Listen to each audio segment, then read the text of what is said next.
Hello dear student, myself Ravindra Dwivedi, mentor of toppers, JEE, Advanced and NEET, okay? AIMS also, okay? Thank you. तो बच्चों एक बहुत ही बेहतरीन question लाया है वर्क एनर्जी पावर से। एक्चुअली काफ़ी दिनों से डिमांड कर रहे थे कि कुछ बच्चे की वर्क एनर्जी पावर का एक क्वेश्चन दीजिए, तो वही लेके आया हूँ। क्वेश्चन बहुत ही अच्छा है, बेहतरीन है और कॉन्सेप्चुअल है और अच्छा है। ज़रा देखिए क्वेश्चन में क्या है। एक इस तरह के ये क्वार्टर सर्कुलर सेक्शन है किसी सर्किल का, ये हूप टाइप का है इस टाइप का, और यहाँ पे एक ग्रुप दिया गया है, ये सुरंग टाइप की है और उसमें चेन को जो लेंथ है चेन की वो है 5 metre square, 5 pi square metre, okay, and radius 10 pi है। और ये शुरुआत में ये जो एंड है वो यहाँ पर है, थीटा इजिकल टू 0 से स्टार्ट हो रहा है। थीटा की वैल्यू अगर 0 डिग्री लेंगे यानी ये चेन ये वाला एंड आपका यहाँ पर होगा और किसी इंस्टेंट पर थीटा एंगल बना रहा है, वो एक पर्टिकुलर इंस्टेंट को दिखाया गया है। तो इसमें क्वेश्चन में ये कहा गया है कि अगर ये जो लास्ट लिंक जो है जब इस एंड को इस ग्रुप को छोड़ रहा है, सर्कुलर ग्रुप को छोड़ रहा है, उसी इंस्टेंट पर आपको चेन की वेलोसिटी फाइंड आउट करनी है। और चेन का जो unit mass per unit length जो है वो लैम्डा है, यानी यूनिफॉर्म मास डेंसिटी की चेन है। Linear mass density lambda KG पर मीटर दे रखा है और ये सारी वैल्यू आज को असाइन करनी दे रखी है। पाई स्क्वायर को 10 लेना है और रेडियस ही दे रखा है। शुरुआत में एक प्रश्न आ रहा होगा, क्या ये चेन की पूरी लेंथ इसके क्वार्टर सेक्शन को कवर कर रहा है? तो आप देख सकते हो हाँ कर रहा है। कैसे? आप देख रहे होगी क्वार्टर सेक्शन की जो लेंथ होगी ये होगी आपकी पाई आर बाई 2। तो अगर ये चीज़ें अगर हम देखें क्वार्टर सेक्शन की जो लेंथ जो होगी वो चेन ऑफ द लेंथ अगर इसके बराबर है तो इसका मतलब ये पूरा पोर्शन पूरा स्टार्टिंग में फिटेड है, चेक कर सकते हैं आप। चलिए लेंथ की वैल्यू कितनी दे रखी है? 5 पाई स्क्वायर। तो ये 5 पाई स्क्वायर हो गया, ये पाई है। रेडियस की वैल्यू कितनी दे रखी है? 10 पाई अपॉन 2। तो आप देखोगे ये इक्वल हो रहा है, इसका मतलब ये चेन जस्ट फिटेड है पूरे क्वार्टर सेक्शन में।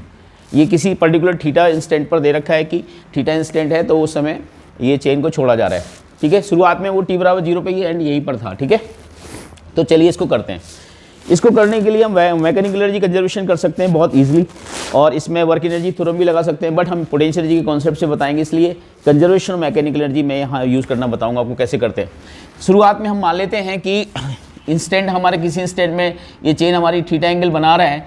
तो अगर हमें इसका अगर पोटेंशियल एनर्जी लिखना हो तो इसकी पोटेंशियल एनर्जी की स्टार्टिंग की पोटेंशियल एनर्जी लिखनी हो तो स्टार्टिंग पोटेंशियल एनर्जी कैसे लिखेंगे ज़रा देखिए। इसको पोटेंशियल एनर्जी को हम डायरेक्ट नहीं लिख सकते, इंटीग्रेट करके करना पड़ेगा। ये चेन हमारा शुरुआत में t बराबर 0 पे इस सिचुएशन में थी, तो इसी इंस्टेंट में इसकी पोटेंशियल एनर्जी हम लिखने जा रहे हैं, इसी इंस्टेंट में पोटेंशियल एनर्जी। तो इसके लिए करने क्या होगा, हमें यहाँ से फाई एंगल पर, यहाँ से फाई एंगल पर एक छोटा सा एलिमेंट मानना पड़ेगा डी एल लेंथ का, और ये जो एंगल बनाएगा यहाँ पे क्या एंगल बनाएगा? डी फाई एंगल बनाएगा। इसका जो मास होगा वो होगा dm, और ये जो हाइट होगी यहाँ से ये होगी r साइन फाई। r को हम रेडियस मान रहे हैं तो स्मॉल r साइन फाई। तो इसकी जो पोटेंशियल एनर्जी हो जाएगी सेक्शन की, एलिमेंट्री सेक्शन की पोटेंशियल एनर्जी हो जाएगी वो डी इक्वल हो जाएगा, और प्लस होगा कि रेफरेंस लेवल हमने ये माना है, ये हमने रेफरेंस लेवल माना है। पोटेंशियल एनर्जी जब भी लिखते हैं तो रेफरेंस लेवल हम पहले से असाइन कर लेते हैं, तो 0 लेवल बोलते हैं इसको, 0 लेवल। रेफरेंस लेवल मतलब 0 पोटेंशियल एनर्जी लेवल को रेफरेंस लेवल बोलते हैं। तो जो डी लिखेंगे तो dm क्या हुआ? लैम्डा इंटू dl, और mgl होता है ना, dmgl, और हाइट जो हो जाएगी वो क्या हो जाएगी आपकी r साइन फाई। और अगर आप ध्यान से देखोगे dl को हम लिख सकते हैं r d फाई।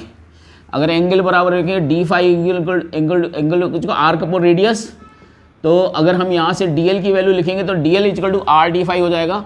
तो हो जाएगा लेमडा जी r, और ये बन जाएगा r d phi into sine phi, तो r sine phi into d phi हो जाएगा ये। तो ये होगा lambda g r square sine phi d phi.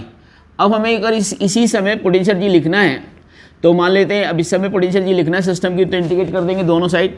तो d इक्वल टू हो जाएगा lambda g r square sine phi, limit लगाएंगे फाई की। शुरुआत में चेन अगर पूरी अगर इसमें पड़ी तो फाई की लिमिट होगी 0 से, यहाँ से लेंथ स्टार्ट हो रही है तो यहाँ से 0 से पाई बाई 2, तो 0 से पाई बाई 2 अगर हम लोग लिमिट पुट करेंगे तो ये potential energy, initial potential energy आ जाएगी सिस्टम की लेमडा जी r स्क्वायर, और साइन फाई का इंटीग्रेशन हो जाएगा माइनस कॉस फाई। लिमिट रखेंगे तो ये माइनस एब्जॉर्ब हो जाएगा पाई बाई 2 से, ये है जो लेमडा जी r स्क्वायर, ये बन जाएगा माइनस, माइनस तो बाहर ही है, तो माइनस 0 माइनस इंटू कितना हो जाएगा ये -1, ओके। तो π/2 की वैल्यू 0 हो जाती है, तो ये बन जाएगी lambda g r square, lambda g r square. तो ये हमारी इनिशियल पोटेंशियल एनर्जी आ गई सिस्टम की, और काइनेटिक एनर्जी जो होगी वो 0 होगी क्योंकि रेस्ट से रिलीज किया जा रहा है। अब ये चेंज जब पूरी हैंग हो जाएगी, जब पूरी चेंज हो गई, जस्ट इस स्लॉट से नीचे आ जाएगी, मतलब इस तरह का सिचुएशन हो चुकी होगी।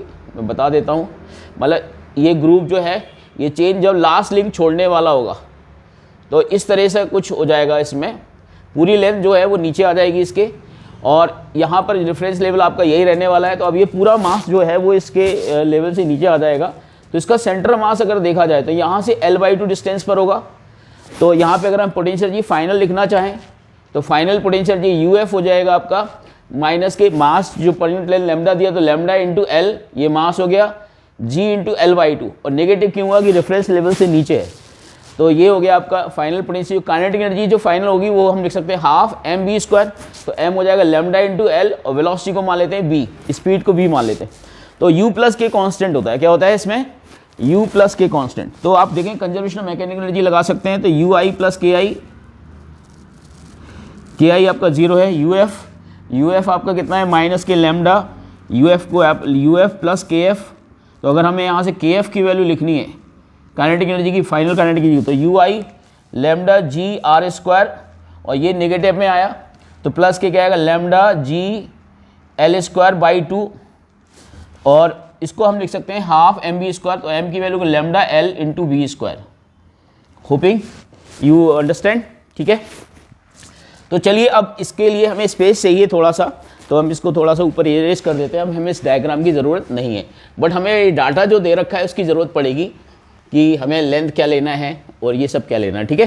तो चलो हम इसको यहाँ पे करते हैं। तो ये बन जाएगा आपका हाफ, लैम्डा से लैम्डा कैंसिल आउट भी हो रहा है। अब देखो ये lambda lambda lambda cancel out हो रहा है, तो जो बच रहा है वो आप लिख लीजिए, ये हो जाएगा b² इज इक्वल टू हो जाएगा, ये हो जाएगा 2g_r² बाई l से डिवाइड भी कर देते हैं, प्लस कितना हो जाएगा GL आएगा, ओके। चेक कर लीजिए एक बार कैलकुलेशन। हमने क्या किया L/2 से दोनों तरफ हमने क्या कर दिया डिवाइड कर दिया। तो यहाँ से अगर आप कहें तो 2g_r², और ये हो जाएगा 2 से 2 कट जाएगा, ये तो आएगा GL, और L से डिवाइड भी कर दिया है। तो ये वैल्यू वेलोसिटी आ गई। अब चलिए हम फाइनल में आंसर निकालने, तो चलिए वैल्यू पुट कर देते हैं। तो ये बन जाएगा 2g की वैल्यू को हम लोग 10 ही ले लेते हैं। r² की वैल्यू क्या हो जाएगी, रेडियस की जो वैल्यू दे रखी 10π² देखी, तो r² हो जाएगा आपका 100π², 100π² हो जाएगा, और लेंथ कितना दे रखा है 5π², तो ये 5π² हो गया, प्लस GL, G की वैल्यू 10 है और L की वैल्यू दे रखी है 5π², तो ये हो जाएगा 5π²। तो अगर हम इसको सॉल्व करेंगे तो आप देखोगे यहाँ से π² कैंसिल आउट हो रहा है, और ये इससे कैंसिल आउट हो रहा है आपका 2 टाइम्स, तो ये 400 हो जाएगा, और ये प्लस हो जाएगा आपका 10 × 5, और π² की वैल्यू को असाइन किया गया 10, तो इसको 10 मान लेते हैं, ये 500 हो जाएगा। तो अंडर के अंदर ये 900 आ जाएगा, तो अंडर के अंदर ये 900 आया, तो इसकी वैल्यू हो जाएगी 30 मीटर पर सेकेंड। तो जब ये लास्ट लिंक आपका चेन को इसको ग्रुप को छोड़ेगा उस समय इसकी स्पीड हो जाएगी आपकी 30 मीटर पर सेकेंड। तो ये कॉन्सेप्ट है बच्चों। इसमें आप सोच रहे होंगे कि हमने इसको पोटेंशियल एनर्जी को इंटीग्रेट करके क्यों निकाला, क्योंकि यहाँ पे आप देखोगे कि यहाँ पर जो मास पर यूनिट लेंथ जो है वो कांस्टेंट जरूर है, लेकिन इसका हाइट जो है एवरी लिंक का जो हाइट है वो ग्राउंड से अलग अलग है। ये पॉइंट मास नहीं है, ये कंप्लीट कंटिन्यूस मास है। तो कंटिन्यूस मास की अगर हमें पोटेंशियल एनर्जी लिखनी है, और चूंकि कर्व में है इसलिए इंटीग्रेट करके निकालना पड़ा। इसको सेंटर मास से भी किया जा सकता है कि सेंटर मास का पॉइंट लोकेट करके स्टार्टिंग पोटेंशियल एनर्जी लिख दी जाए सिस्टम की, और फाइनल जैसे अभी फाइनल में सेंटर मास को हमने कहाँ माना, ऊपर से L/2 डिस्टेंस पे मान के नेगेट करके सॉल्व कर दिया। तो वो भी तरीका है, बट ये आप इस तरह से निकाल सकते हैं। इस तरह के और भी बहुत सारे क्वेश्चंस मैं आपको अपने YouTube चैनल में देता रहता हूँ। और यहाँ पर आपको देखा जाए तो हमारे एक ऑफलाइन सेंटर है JEE नीट का, GMS रोड पर बल्लूपुर चौक के पास, जो प्योर IIT और नीट के लिए प्रिपरेशन कराता है। तो बच्चे अगर आप प्रॉपर IIT JEE नीट की तैयारी करना चाहते हैं तो आप ज्ञानकल्प कैरियर इंस्टीट्यूट को ज़रूर ज्वाइन करें, क्योंकि कुछ कुछ इंस्टीट्यूट से बच्चे यहाँ आने लग गए हैं और एडवांटेज ले रहे हैं। जो वहाँ पर उनको बिल्कुल समझ नहीं आ रहा था, वो यहाँ पे उनको बहुत समझ आ रहा है और कॉन्फिडेंट हो रहे हैं। पूरे साल 11th भी पढ़ते रहे वहाँ और 12th भी पढ़ते रहे। लास्ट में अभी 2 महीने से मुझे ज्वाइन किया है। हमारी टीम बहुत ही ज़बरदस्त है, मैथ, फिज़िक्स, केमिस्ट्री, बायो, तो पूरा कंप्लीट सॉल्यूशन है ज्ञानकल्प कैरियर इंस्टीट्यूट के अंदर, GMS रोड, बल्लभपुर चौक, देहरादून। तो एक बहुत ही कम फीस पर बहुत अच्छे लेवल के IIT की तैयारी कराई जाती है। मैंने खुद बहुत सारे टॉपर्स दिए हैं, बहुत सारे रिजल्ट्स दे रखे हैं, तो आप मुझ पर विश्वास कर सकते हैं। आपके बच्चे के फ्यूचर सेफ हैंड में रहेगा। मैं हूँ रविंद्र द्विवेदी। Thank you.